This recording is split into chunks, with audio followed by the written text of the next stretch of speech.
Welcome to 5-Star Company Culture with your host, Josh Cunningham. In this podcast, we explore how culture is the key to unlocking massive profits and unprecedented freedom. Discover insights, strategies, and inspiring stories to transform your life and business.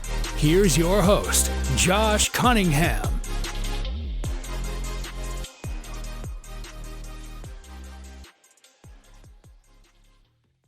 All right. Welcome to another episode of our 5-Star Company Culture podcast. I'm your host, Josh Cunningham. I'm the founder and CEO of rokrbox, which of course is a done-for-you inside sales assistant solution in the real estate space. Over the last 10 years, we have hired and trained over 400 inside sales assistants to identify hot buyers and sellers on behalf of our real estate clients all across the country. And we've also managed over 3 million internet leads. So on today's podcast, I've got some awesome guests for you, some really good, close personal friends of mine and business owners out on the West Coast. These are my chiropractors, Dr. Raf and Dr. Chris. How's it going, guys? It's good, man. It's fun to hop on this podcast. I love seeing you in this element, right? We always see you as either a friend or a patient in our office, but it's really cool to see you in your light, in your office behind you and running this awesome podcast. Because I think one thing that I've known about you is that anything you do all out. Right. There's no half-assing anything. So the fact that you're rocking an awesome new podcast, I love it. Great, man. Yeah. Appreciate it. Excited to be here today. Yeah. So I'll let them kind of talk a little bit more about their success and their growth as business owners and entrepreneurs. But, just from my perspective, I had the pleasure and honor of meeting these guys about 5 years ago. My wife and I, of course, moved to San Diego. And my wife was pregnant, and we had heard that it was a good idea to see a chiropractor when you're pregnant, because that kind of helps promote natural and healthy delivery of the baby. So through a referral of some friends, we're connected with Raf and Chris. And, being a business owner for a long time and being in the entrepreneurial community for a long time, I always say that when you walk into a business, culture is something that you can just kind of feel. It's kind of hard to articulate. It's kind of hard to measure, but it's something that you can feel. And I could tell from, the very first engagement with these two guys that they were top notch. They were professional. They were passionate about the service and the craft that they specialized in. And it was one of those places that as a customer made you feel comfortable investing your hard-earned money there.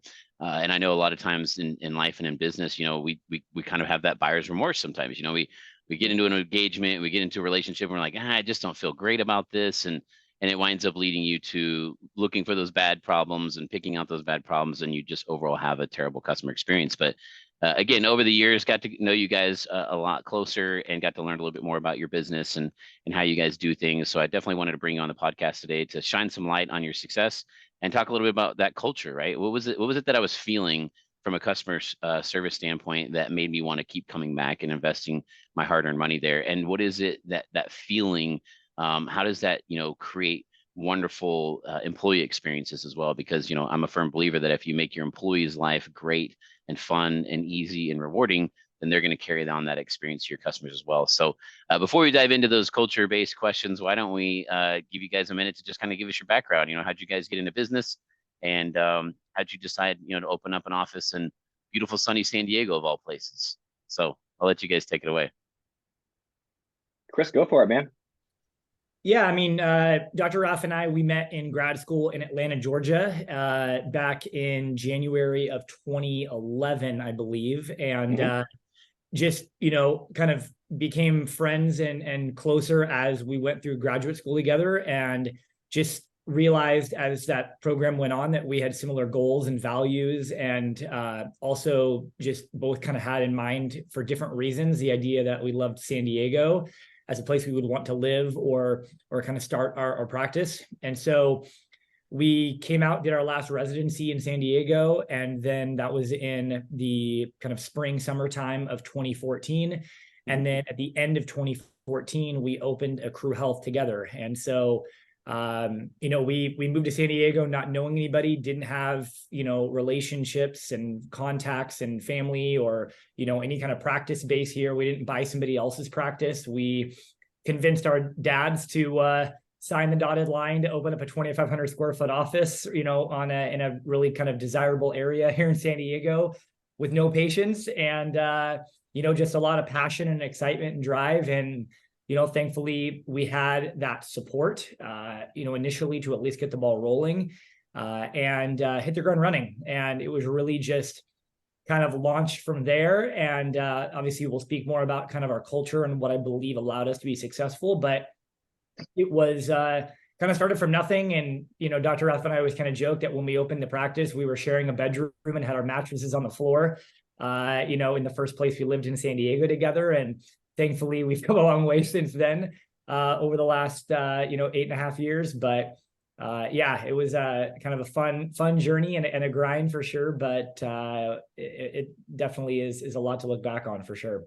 Well, I think when you find someone in a certain age or stage of life that you're in, right? We were both super hungry. I mean, we were motivated. We were doing seminars and conferences outside of our schooling hours. We were shadowing offices. We drove to Colorado and back on a 1-week break to go see an office that was doing what we wanted to do. And knowing that if we put ourselves in the rooms of people who are doing what we're doing, that's going to shorten our learning curve that much more.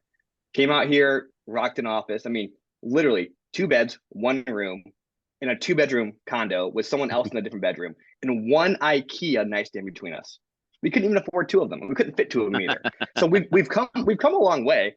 But I think identifying, and that probably flows right into the whole idea of culture as well, but identifying a lot about what you do and who you are, and then finding like-minded people to help support that journey is a challenge, but it's very, very worth it when you do. I mean, a lot of people in the chiropractic profession say never partner up. Like, partnerships never work. Own your own office, have associates under you, have a 1 lead and people under that. But we always said, why not do it together? If I see a lot of value in him and what he brings and his skill sets that are different than what my skill sets are, then 2 of us together can multiply exponentially and not just be doing the same things over and over. And that was a challenge in the beginning. We would do a lot of the same things over and over, both of us. And we realized that if we're both doing the same things over and over, we're wasting our time.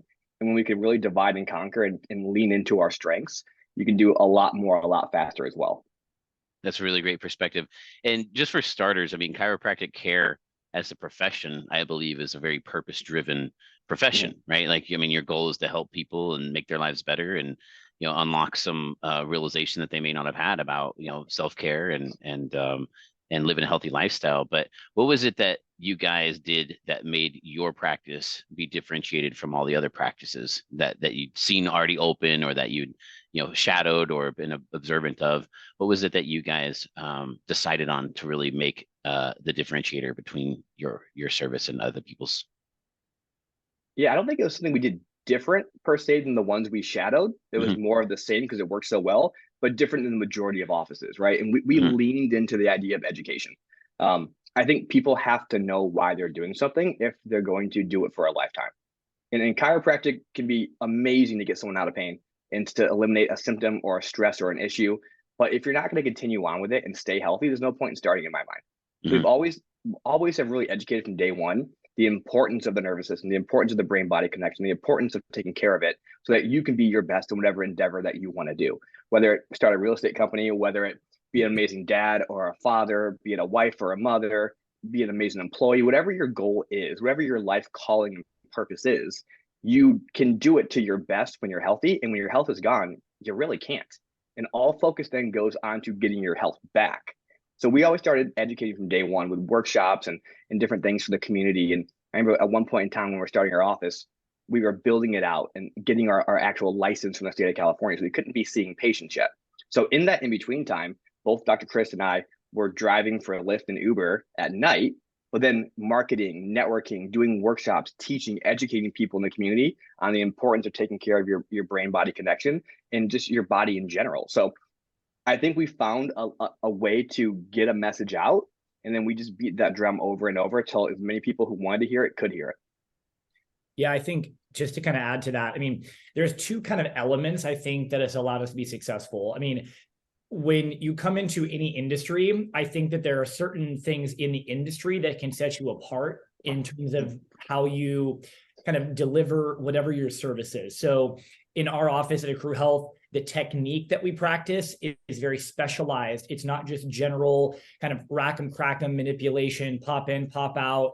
We're do thorough evaluation, the diagnostics and technology we utilize in the office, the technique and approach and analysis, and just thoroughness and everything that we do is, really stands apart. So there's the clinical aspect that was different.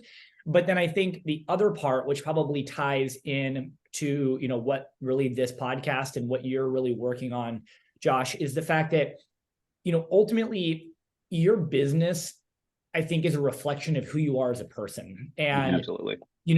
For us, it was one of those things that I believe personally, wholeheartedly, that chiropractic is a beautiful, amazing vehicle to serve people and help people live their best, healthiest version of themselves in their life.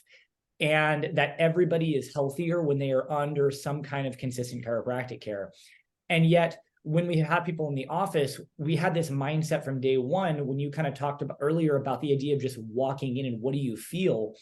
We wanted to create an office that, and I think this is important for business owners to think about, is that what do you want your client to experience when they walk into your doors, right? A lot of people, when they think of anything medical or health related, it has a sterile feel. People feel like it's like, it's not service oriented. It's very like, this is how we do things. Like, it's just not, it's not customer first. And so for us, everything that we do, we always have this mindset of, okay, how do we not only make people feel welcome, like they're a part of our family at Acru Health, but then we are super focused on integrity, delivering the best care possible to people.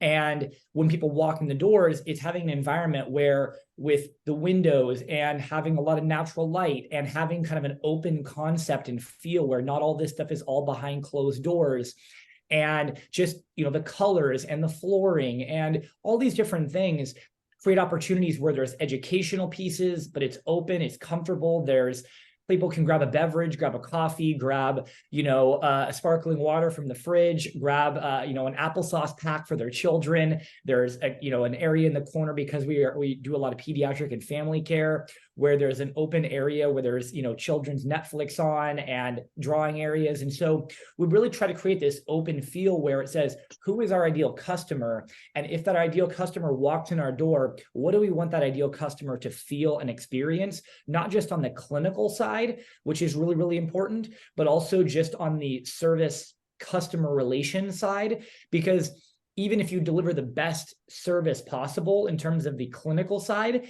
if it's not a place people want to come back to and feel warm and welcomed and just want to hang out, then you're not going to see them for very long, right? And so it has to be both. I don't believe it's either great service and not good clinical, or the other. The magic happens when you have great clinical care and great service care. And when those match together, I think you have something that can really be successful and sustainable for the long term.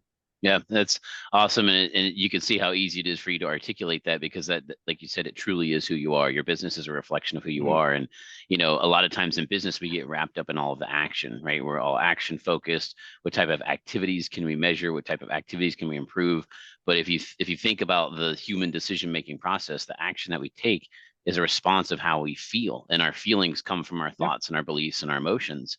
And so, why don't you talk a little bit about how you obviously feel and believe a certain way? Like, you can hear it, the passion in your voice and your explanation of what service offering you have. How have you been able to use that to attract and retain top quality talent? Because it's everybody really within your organization. Like you said, when you walk into that office, it's not just the two of you that are captaining and delivering that type of passion and believability in your service, but it's all throughout the organization. And I know one of the customer survey polls that I would get occasionally from you guys, it would ask, describe the office in a couple of words. And I remember family used to always come to mind whenever I would fill out that survey, because like you said, there's a play area for the kids. There's a lot of promotion of pregnancy and childbirth. And like you said, not everything's back behind closed walls. There's a very open environment there. So talk to me a little bit about how you get other people in your organization to take the right action because they believe what you believe. I think it's, from a place of vulnerability, it's been a challenge for us as we've grown through the last 9 years. We've had some really good team members. We don't use the word employee. That's first and foremost. Words have meaning. But I think we've had some amazing team members, and we've had some that have been a challenge with us when we've had to jump into a hiring process too soon and do it out of necessity, not out of a place of growth and desire for that next step. So I think we will both tell you it's been a struggle. We've gotten better at it. but we truly do see our office and really our team as a family. Mhm. And we even put that out when we have ads going out, talk about a family environment. Now, if you want to be a part of that, great place for you. If you don't, please don't apply. This idea of being a family, but if we're looking at our families, if we all look at our own families are dysfunctional, man. They really are. But the thing that you have that carries it through is that you genuinely care about each person in the family. So I think in our office, we've had the challenge, but there's never been a question of our heart for our team members. We always want the best for them. We want to help them grow, help them mature into their best version of themselves and do a lot of things. One thing we started implementing very recently, which we need to do more of, is doing a lot more company events, right? And by company events, I mean us, their team members, all hanging out, doing fun stuff, just getting to know each other outside the office. Because even though we have that strong knit relationship, you can always get better, right? You can always get better at doing that. So I think the idea, and it's funny you say that, Josh, that family really does prevail over everything in our office. And I truly think that if you ask any of our team members, like, are we a family? They're like, yeah, we're a work family, which means the good and the bad, right? Which is seeing people through the hard times, helping them celebrate the good times, and just realizing that you can lean on us and we can lean on you, more so them on us probably, whenever they need something, and we can help them through that process. Yeah, I mean, to just kind of echo on that a little bit, I think, one of our team members, kind of who it essentially would be the equivalent of like an office manager role in our office. We don't call her that specifically, but that's kind of what she is. She just hit her 5-year anniversary with us. And previously she'd been in an office, she'd been in the dental world before. And in that world, she spoke to the fact that there was just a lot of workplace toxicity, a lot of talking behind people's backs, a lot of those just kind of things, which I think, in a lot of office environments can be very common, unfortunately. So I think from day one, it goes back to, like Raf said, we've gotten way better, I think, over the years at this. We definitely are far, far, far from perfect, but I think that we've learned things over the years.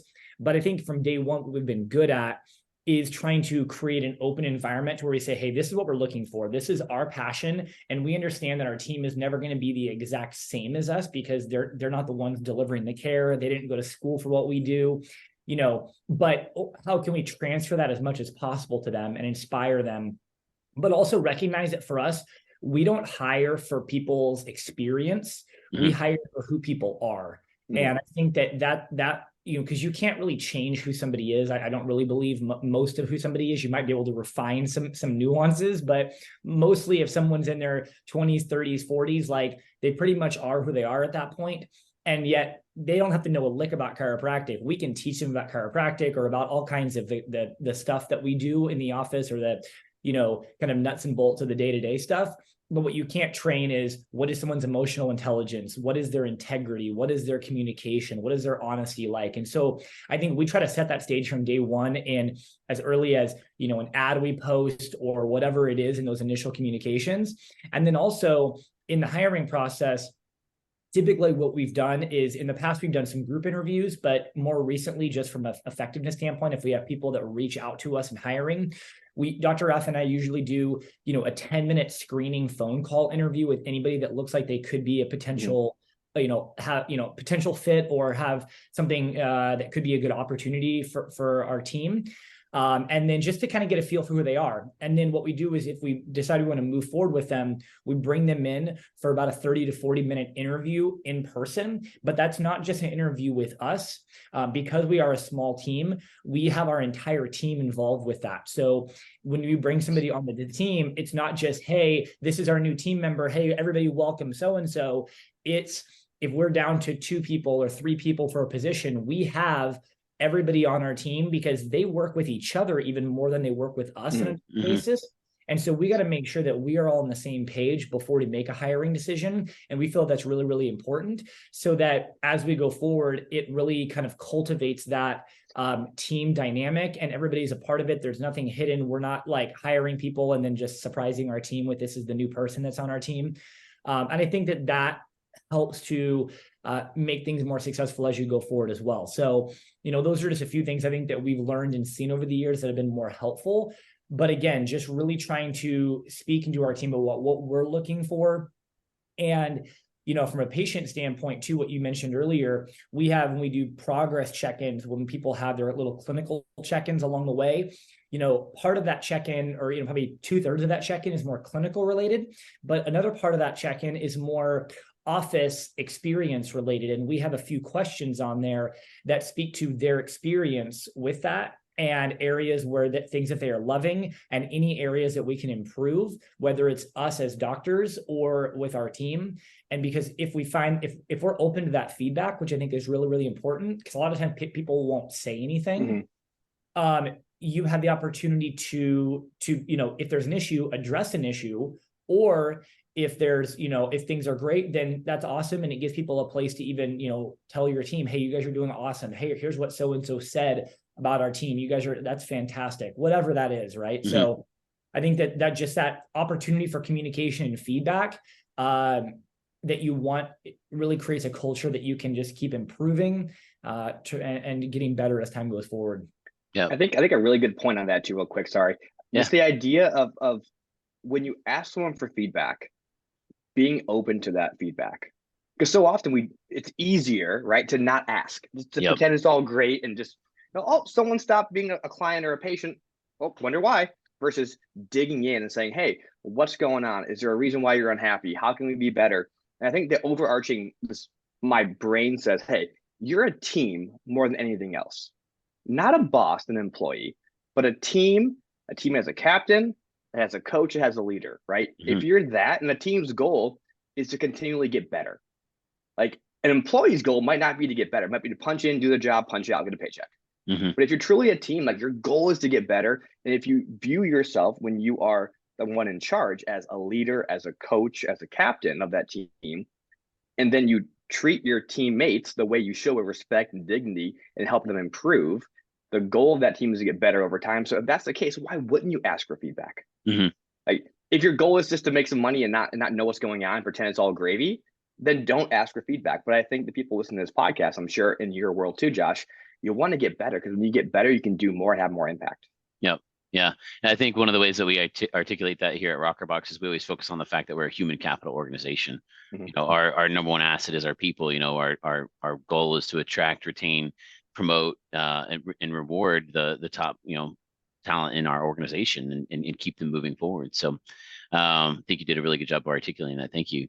Why don't we talk a little bit about core values? How did you guys come up with your core values? And is it something you've revisited? Did you have them from day one? Do you talk about them once a year? What's your process look like for establishing what those beliefs are within your organization? So this is a funny thing. I can't tell you our core values.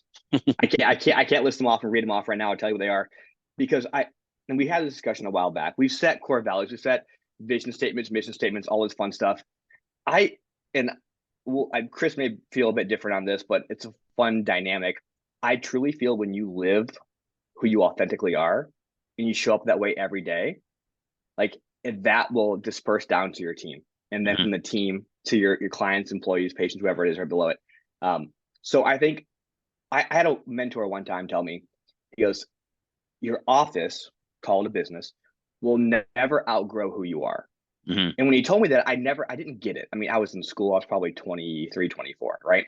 Didn't really get that statement. And I was like, oh, cool. So I can work harder, work faster, see more people, help more people, make more money. Cool. Sounds great. When you really dive into that statement, it's like who you are at a core level, what your core values are, right? Showing up as your authentic self, doing what you say you're going to do, operating with transparency, being open and honest to communication, doing the hard things first, not the easy things. Like those are my core values. And I think when you show up that way, that shows up in your office too. So it's funny because I know how important we're all told a core value statement is, and having listed out so people can see them. I'm like, I think when you own them and you are them through osmosis, call it, they just disperse everywhere around you.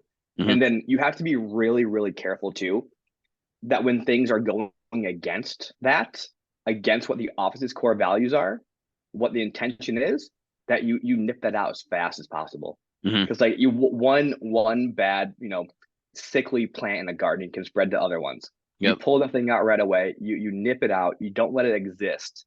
Be authentically and ruthlessly intentional with pulling out the bad stuff, the bad weeds, and then that garden will flourish. And the same thing goes for a business. So I know we have core values and we have a mission statement, somewhere. I just don't know what they are because I try to live it every day. Yeah. What about you, Chris? Any thoughts on that? Well, I think it's, it's funny. And I think that, there's a lot of truth to that. I think over the years we've tried to be, because you read books, you do different things, you go to different seminars, and obviously there's a lot of like, what is your core values? What is your mission statement? What is your vision statement? All these different things. And I think I think those are important because you got to, and I think some businesses too, and this may sound interesting, and obviously people listening to this are in all different industries. Some industries are, I personally think it's probably a lot harder to get really passionate about, depending upon what it is, right? I mean, not to like, I'm not going to maybe specify certain industries, but I'm sure certain ones, it's really hard to just get like woke up in the morning and feel like, like God has called me to do this industry to like for humanity. Right. But I personally believe that, with what we do, because it is so focused on, we are, kind of in the trenches every day with people with their, celebrations on the mountaintops of their health breakthroughs. And also when people are not only dealing with a lot of physical, pain issues or anxiety or depression issues or challenges, or, our patients, because they become family. I mean, we have people where it's like death in the family, different diagnoses. I mean, all kinds of stuff that we just hear with. I mean, almost weekly, there's somebody that's crying in the office because of something, and we're there, and people share a lot of stuff with us, maybe more than people would even think sometimes, because they know that we care and they trust us. And so I think that those things have kind of just happened organically over time. I was actually having kind of lunch a few weeks back with somebody who owns that I kind of met through a business mastermind group here in San Diego. And he owns one of the largest paint companies, has about 30 employees in San Diego. And we were just, having lunch, having a drink together, just kind of chatting about business and life and stuff. And he had mentioned that he had looked on our office about something and had seen on Google that we had something like 255 Google reviews, and they were all 5-star reviews. And there was not one single person that said one bad thing about us. And we've been in business, on Google for 8.5 years. Yeah. And he's like, how is that possible? And I was like, to be honest with you, it's not that we're perfect by any means. I mean, we're far from perfect. It's, it's not that we don't make mistakes, but I believe that when people, when you have the mindset, and when your core values as a person and as a business come back to always wanting to do the right thing with integrity for your people and be there for your people, if you make a mistake and you own up to it, you address it, you don't try to skirt around it or avoid it, but you address those issues head on. If you did something, if one of your team members dropped the ball, if you focus on apologizing, making that known, and then making the situation right, people won't blast you online. People won't go say bad things about you. People do those things and go and say bad things, or your name gets tarnished when, I believe, as a business owner or as a business, you have too much pride to admit when you are wrong. And when you make people feel wrong or feel like they don't matter or they aren't seen or they aren't cared for, then they go and they hash that out in public spaces, right?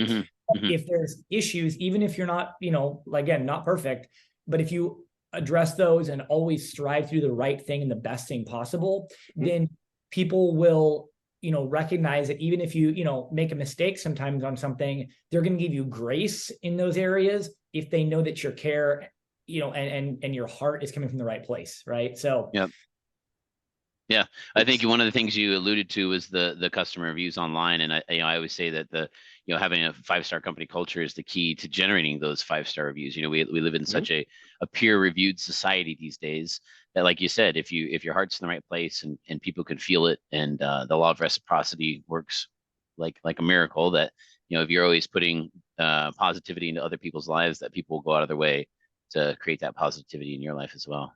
Did I cut you off there, Raf?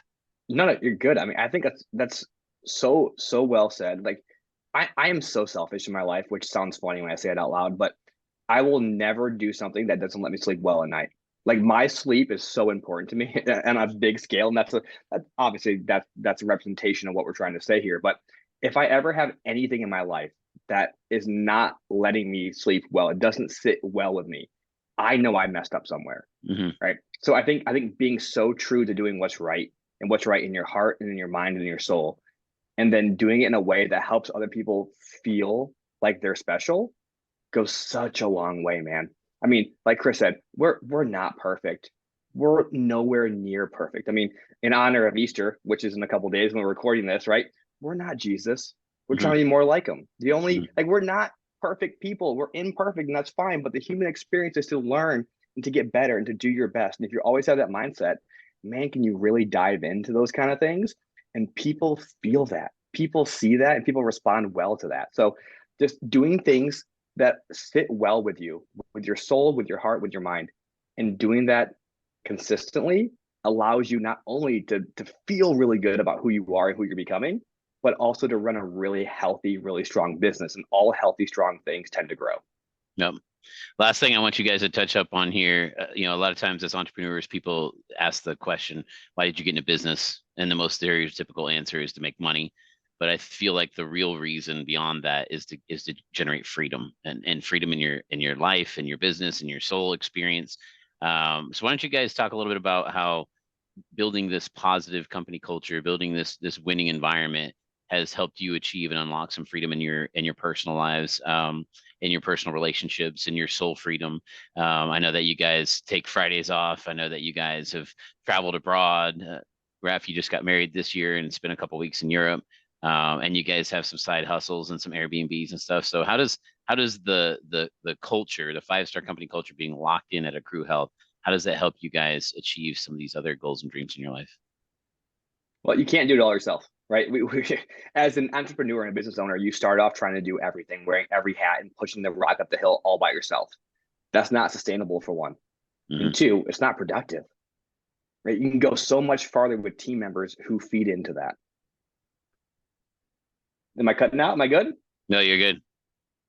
Okay. So the big thing for us, the big thing for us is to lean on our team members, right? To train them really well and to make sure they know exactly what they're doing, but then to lean on them so that they can carry that rock up the hill with us. Because all of us pushing in the same direction faster, all of us rowing in the same boat in the same direction faster, man, can we go quick? And that takes some burden off the actual business owner itself. So I think having a great team and a great culture around that lets you have more freedom, which then lets you go, spend 2 weeks in Europe. Yeah. The other thing too, I think is, obviously when we started Acru Health, year one, I would say probably the first 2 years, it was definitely a major grind. It was, because when you don't have anybody that you're serving, when you're starting something from nothing, it takes a lot of energy. It's like, we kind of used to joke, it's like you got to run for like pretend you're almost like running for the mayor of the town. Like you're just like shaking hands, kissing babies, getting involved, meeting people. You're just you got to be everywhere, and you don't know what doors are going to open. And obviously you want to be as strategic as possible with what you're doing, but it's a little bit of like that scattershot approach. Like you're just kind of doing stuff, working to get things going. But one thing I think that was valuable early on that some other mentors have shared with us is that we set up from day one that we weren't going to be, open. People will be like, oh, do you see patients on Saturdays? Do you see, oh, you're not open every day of the week, for patients. And, now my joke is that my wife would kill me if I tried to work on Saturdays. But, when you set those parameters early on, people, if you're good at what you do and you deliver great value and great service, obviously you have to have something like hours or different things that are feasible for people. You can't be, I think, unrealistic per se, but at the same time, having kind of boundaries earlier on in terms of when we were open, when we weren't open, those kind of things allowed us to start to become more effective and efficient when we were there. And then either when we weren't there in a customer facing position, either, in those earlier days, be focused on growth to be outside the walls of our office, because that was what was necessary early on. But now as we've grown, as our team's grown, as the practice has grown to where we are serving, several hundred people every week, that we don't, I can leave on a Thursday night and Dr. Raff can leave on a Thursday night, and some weekends we definitely do some stuff for the office here and there, but I would say much more often than not, Friday, Saturday, Sunday, we're not having to work on office stuff. We're very heavy, in the office Monday through Thursday, and then have basically 3-day weekends every weekend. And so, but that only happened because we structured that and set it up that way early on. And now we have a team to support us in that, so that it's not all on our shoulders to feel like, what's it going to be like on Monday if we don't do something this weekend, right? And so I think that as you start to build and scale, obviously I know that we're both desiring to create more and more freedom as time goes forward. And in our industry, because this is not an online product, we can't be, delivering chiropractic from Europe necessarily by ourselves. It creates having to create a team. And obviously we have another doctor underneath us now that is leveraging that as more and more. But I think when you start something, even if you're not there yet, in the early phases, you have to start to create a structure that is going to be sustainable, so you're not burning yourself out as you go forward. Plus, also, if you're doing something that's unsustainable, like in our industry, if we were open 5 days a week or open on Saturday mornings, trying to scale that back later on is a lot harder, right? It's like it's hard to pull something away once you've already been doing it. But in this situation, it's like, if it's already there, it's a lot better. So, that I would say that's kind of been the key thing from that standpoint.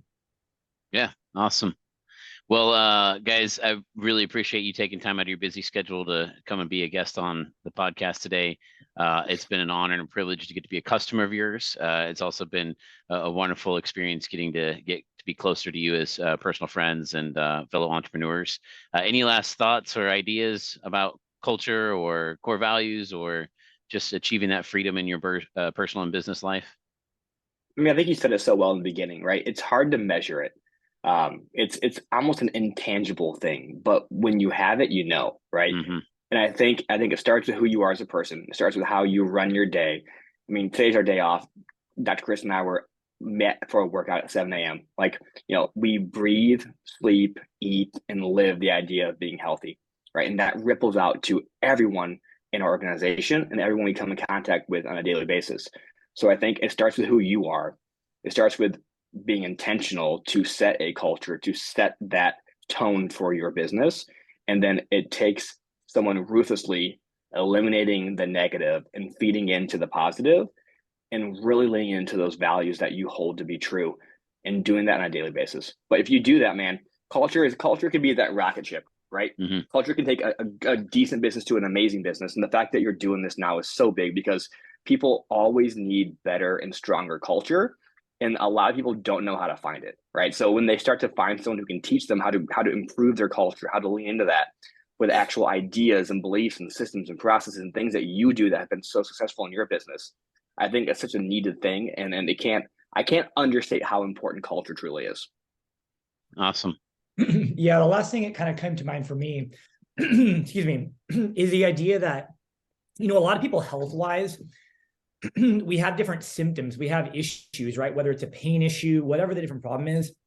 And in our current American culture, what leads to so many of the chronic health issues that we have is that we have a treatment-based approach where we have a symptom, we go seek some kind of treatment for that symptom, whether it's a medication, whether it's a surgery, whether it's some kind of modality, whatever it is. And then we hope and pray and whatever that symptom goes away. And then we just go back to what we've been doing until another symptom shows up. And it kind of becomes this revolving door of not really being healthy and just managing problems, right? And I think that there's a very similar thing that people do in their businesses with business owners, is they're kind of like triaging symptoms and issues. And when you do that, when you just try to seek, hey, what's a new, sales funnel? What's a new seminar? What's a new piece of equipment? A new like a new thing that we can do, like a new thing, a new marketing thing. Like, if you're having to constantly do that over and over again to feel like you're like solving problems in your business, probably some underlying root issues in your business. And so I think that we talk about all the time that health is not really complicated, but it is one of those things that it's about consistency. And you just have to do a few things well, consistently, And then ultimately you can have long-term health. And so I believe people that are going to be listening to this podcast are not just in for some quick fix. It's about sustainable success and freedom and longevity in their personal life and success and in their business success.